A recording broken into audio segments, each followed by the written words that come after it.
Welcome to Prakash academy. आज हम लोग जेईई 2020 फिजिक्स पेपर के कुछ क्वेश्चंस को सॉल्व करेंगे। चलिए शुरू करते हैं। A gas have 3 translational and 2 rotational degree of freedom. The translational degree of freedom 3 The translational degree of freedom 3 है और rotational degree of freedom 2 है। टोटल डिग्री ऑफ फ्रीडम हम कह सकते हैं T प्लस R 5 है। फाइन। हमें find out करना है CP बाई CV और CP बाई CV को हम लोग गामा भी बोलते हैं। तो बेसिकली फॉर्मूला क्या होता है थर्मोडायनेमिक्स में गामा का? Gamma is equal to 1 plus 2 by F। और जब हम लोग F की वैल्यू में पुट करेंगे 5, so after solving we got 7 by 5। So हमारा आंसर होगा CP बाई CV is equal to 7 by 5 और यही आंसर होगा। कट करो। तो नेक्स्ट क्वेश्चन गेट चैप्टर से है। यहाँ पे एक कॉम्प्लेक्स गेट दिया हुआ है, इनपुट्स गिवन है और हमें आउटपुट सिग्नल निकालना है ग्राफ के रूप में। तो जैसा आप जानते हैं ये जो इनपुट है वहाँ पे 0 to 5 के बीच में इनपुट 0 है। जब कुछ नहीं होता है तो 0, स्क्वायर होता है तो 1। 0 0 1। तो सबसे पहले हम एक ट्रूथ टेबल बनाएंगे। यहाँ A B और आउटपुट Y होगा।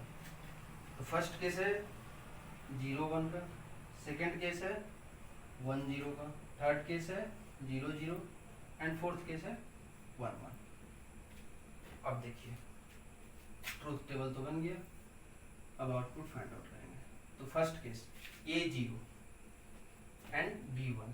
तो A जब 0 है तो ये तो नॉट गेट है, सिंपल सा। तो 0 रिवर्स होके 1 हो जाएगा और 1 रिवर्स होके 0 हो जाएगा। अब नेक्स्ट जो है ये बीच वाला, ये तो हमारा सिंपल सा एंड गेट हो गया। तो 1 एंड 0 क्या हो जाएगा एंड गेट में? 0 हो जाएगा। और ये जो राउंड है ये रिप्रेजेंट करता है नॉट गेट को। तो अगेन अब 0 ट्रांसफर होके 1 हो जाएगा। तो अब हम जब ग्राफ बनाएंगे तो 0 to 5 तक 1 मीन्स स्क्वायर। अब B में मूव करते हैं। B में इनपुट क्या हो गया 1, सॉरी सेकंड में A में इनपुट 1 और B में 0। तो जब A में इनपुट 1 है तो नॉट गेट इसको 0 में ट्रांसफर कर देगा और B में इनपुट 0 है तो नॉट गेट इसको 1 में ट्रांसफर कर देगा। अब 0 एंड 1 हो या 1 एंड 0 हो, एंड गेट तो उसको 0 ही रख देगा और अगेन नॉट गेट उसको ट्रांसफर कर देगा 1 में। तो एक और स्क्वायर। जब 2 स्क्वायर बनाएंगे तो ऑप्शन में एक ही ऐसा ग्राफ है। तो यहीं पे हम क्वेश्चन को सॉल्व कर दिए। लेकिन हम फर्दर आगे बढ़ते हैं। Third step 0 and 0। तो जब बोथ 0 हो जाएगा तो सिंपल सी लॉजिक है, बोथ यहाँ पे 1 हो जाएगी और एंड गेट में 1 एंड 1 1 ही होता है और नॉट गेट इसको 0 बना देगा। तो थर्ड हो जाएगा 0 मीन्स 10 to 15 कुछ नहीं होगा और 15 to 20। अब तो सारा सीन क्लियर हो चुका है, लेकिन फिर से एक बार देख लेते हैं। 1 1 तो यहाँ पे 0 0 तो यहाँ पे 0, फिर नॉट गेट उसको 1 बना देगा। तो ये हो गया हमारा आंसर। और आप देख सकते हैं कि ये ग्राफिकल रिप्रेजेंटेशन हो गया, जो कि 2 ही स्टेप में हो चुका था क्योंकि ऑप्शंस ऐसा एक ही हैं। लेकिन आगे अगर क्वेश्चन में पूछा होता है ये कौन सा गेट है इस कॉम्प्लेक्स गेट को, तो आप देख सकते हैं ट्रूथ टेबल के हिसाब से 0 1 1 है, 1 0 1 है और 1 1 1 है। एक ही कंडीशन में 0 हुआ है जब दोनों इनपुट्स 0 हैं और ये सिर्फ और गेट में होता है। So answer that. So next, तो आइए मूव करते हैं हम नेक्स्ट क्वेश्चन की ओर। नेक्स्ट क्वेश्चन में क्या है, पोटेंशियल एनर्जी गिवन है हमें आर की वैल्यू फाइंड करनी है इक्विलिब्रियम पोजीशन पे। तो हम जानते हैं इक्विलिब्रियम पोजीशन कब आएगा, जब फोर्स इज इक्वल टू 0 हो जाएगा। इक्विलिब्रियम पोजीशन तब आएगा जब फोर्स 0 हो जाएगा।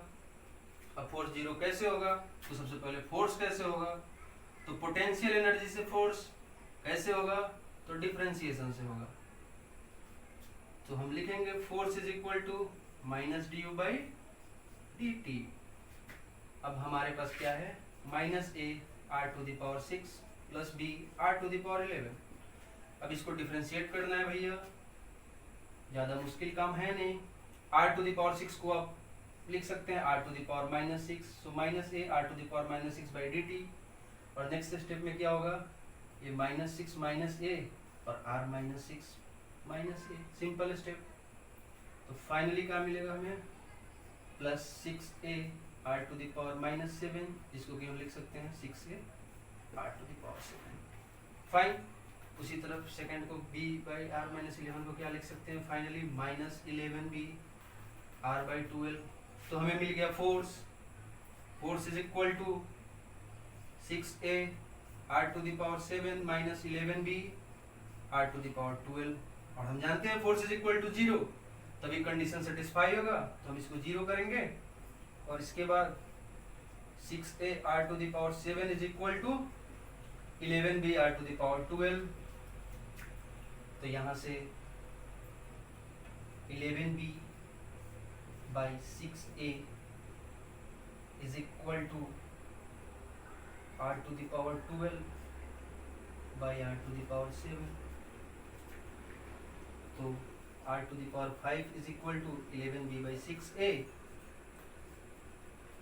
तो r is equal to finally 11b by 6a and 1 to the power 5। तो 11b by 6a 1 to the power 5, option number b, that's the answer. तो चलिए मूव करते हैं अगले क्वेश्चन की ओर। यहाँ पे देखिए इंडक्टर भी लगा हुआ है, रजिस्टर भी लगा हुआ है, कैपेसिटर को छोड़ दिए हैं। तो 1 एम्पियर का करंट वायर में फ्लो कर रहा है। इंडक्टर है 2 हेनरी, रेजिस्टेंस 2 बस लिखा हुआ है, 2 ओम ही होगा। चलिए अब क्या कहता है question, if I increases with rate of 2 ampere per second.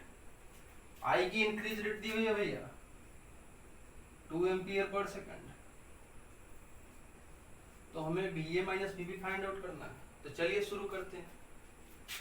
VA लिख दिया।